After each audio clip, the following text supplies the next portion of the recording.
స్వర్గవాస ఎవరు? హలో అమ్మా కోడలి పిల్ల, నేనమ్మా మీ మావయ్య గారిని స్వర్గం నుంచి మాట్లాడుతున్నాను. మావయ్య గారు ఏంటి స్వర్గం నుంచి మాట్లాడుతున్నారా? అక్కడ ఫోన్ ఫెసిలిటీ కూడా ఉందా? ఈ మధ్య జియోవాడు ఒక టవర్ వేశాడమ్మా. స్వర్గంలో అత్తయ్య గారిని కలిసారా మావయ్య గారు?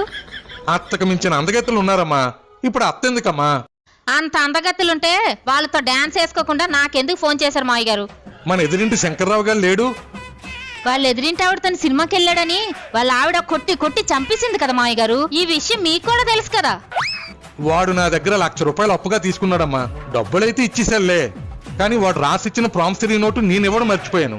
అది కావాలని ఇక్కడ నన్ను తినేస్తున్నాడమ్మా. అమ్మా పరుపు కింద ఉందేమో చూడమ్మా. ఉంది మావయ్య గారు. కొంపదీసి ఆ నోటు మీకు ఇవ్వడానికి నన్ను గాని మీ అబ్బాయిని గాని చచ్చిపోమంటారా ఏంటి? మన వెనకింటి దివాకరం కొనవూపురితో కొట్టుమిట్టాడుతున్నాడమ్మా. తులసి నీళ్ళు కూడా పోసేస్తున్నారులే. నువ్వేదో